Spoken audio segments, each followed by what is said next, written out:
What is good, everybody? This is Shinjitsu369 hitting y'all with a Dokkan video. Today we're going to have a bit of a discussion video talking about what to do during downtimes in Dokkan when you're bored.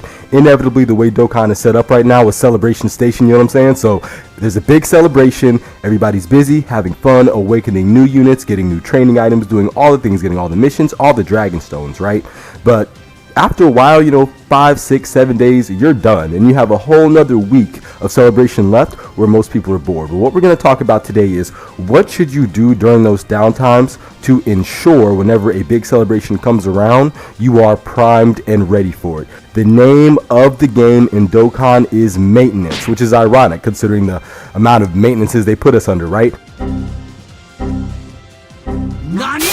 But that's actually the name of the game, maintenance. All you need to do is maintain your account. Let's start training items. Just like this, run, I hit something soft instead of the wall. It was you. My head opened, but... As far as training items go, the ones you really need are Z-Swords, Platinum Shells, and Gravity Chambers. Those are going to be the trifecta of training items that's going to allow you to train basically any unit with ease, even getting LRs to their max level with a bunch of Platinum Shells and a 100 times Gravity Training Chamber.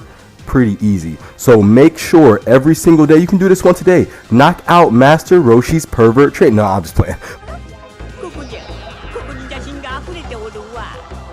But knock out Master Roshi's training, okay? What you can do, what I always do, go in here, go in with the Peppy Gals team, just make sure everyone is at least awakened to 120, to their TUR status, unless they're an LR. As far as I know, there's only one LR Peppy Gal, which is Kale and Caulifla. So I have one friend, I choose them every time. This way I can get the highest boost to get as many Platinum Shells as possible. We're obviously not going to go into that right now, right? You could do that if you need, but I highly suggest you do that every single day. So that would be basically like the best place, I think, to get Platinum Shells. You can obviously go down here to Korn's training and then get other training items, but in my opinion, it's not worth the stamina. You have to spend too much stamina and the drop rates are too random. There's not even really Platinum Shells to help you. So I would suggest basically staying away from this, stick with Master Roshi, but the other thing you can do, go over to your stories, because every single celebration, there is a story event where you can farm Z-Swords or training location. So look at this.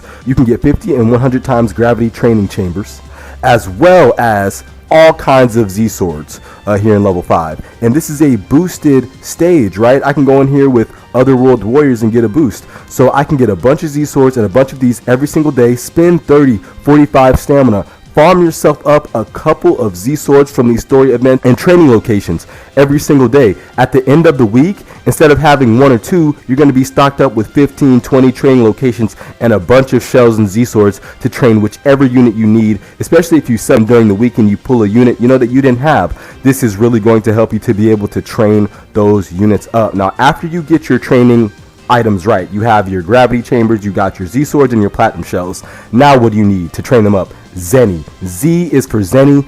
Go to your Extreme Z battles. Stop playing. Hit 3 of these every single day. It's going to give you 4.5 million Zenny, okay?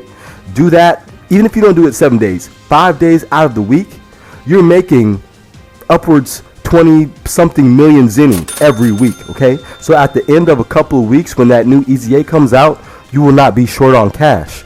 You will have enough cash to awaken the EZA unit, as well as have some money left over. Obviously, you can go over here to Hercule on the weekend. You have an opportunity to do it as many times as you'd like for stamina.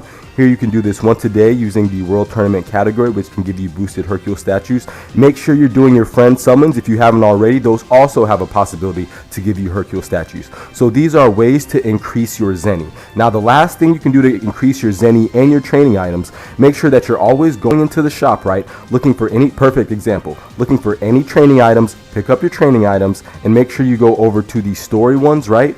And there's inevitably something here that can give you some training items. This time, look, we have Kai's and training items. We can get Hercule statues, training locations, whatever you need. Make sure you're doing all that. When it comes to your actual awakening medals, a time like this in Dokkan where every single Dokkan event is available is really helpful. Every single day, knock out 3. Like I said, 3 is that magic number.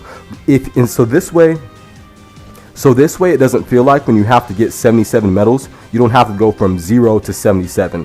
At the end of the week, you may have like 40 or 50 something medals. Now, if you do pull that unit you want, or when you're finally ready to awaken them, you only have to concentrate 3 or 4 more times as opposed to the full 11, because that can get kind of tiring, especially if you're trying to just get that all done at once. So make sure every single day you're going over here and knocking out a few Dokkan events. Level up those links, right? Grind those links. Make sure you're coming over here to your EZAs and getting all those done. And anywhere where there's an EZA that offers you training items or sleepy Kais, get all those done, because y'all know, especially over here on JP, Kais can be hard to come around for all these units that there's no way to train their super attack. So keep all of that in mind. What you also want to be doing every single day, hidden potential, man. Don't skimp out on the hidden potential system. You have to have the orbs. The last thing you want is to pull an LR when you didn't expect to pull an LR and not have the orbs to get them to 55%. That's so frustrating. Everybody knows it. So when you're bored, right, those downtimes in Dokkan, hit that hidden potential. Hit you some Zenny, get you some training items, but last but not least, just make sure you take your time and have fun with the game. Maintain the game. To me, that is what will give the game the most longevity, actually. It will also make the game enjoyable overall for you, so then it doesn't feel like you're so bored you just want to log in and log off, get your rewards, right? Maintain your account and you'll be much happier at the end, because you'll have all the resources you need during the big celebrations. That's the name of the game, baby. Resources. Besides that, that's all I want to talk about today. Things to do during downtime in Dokkan. Get your Zenny, get your awakening items, get your training items, get your hidden potential, baby. Get everything that you need to get. Save your keys if you need them, during big celebrations, stuff like that. But besides that, I'm sure I missed some stuff. Let me know in the comments below, what are some other ideas, things you should be doing to maintain your account during downtime. We'll be back tomorrow with the Hot Take Tuesday. Besides that, I have been Shinjitsu369. I'm going to talk to y'all soon.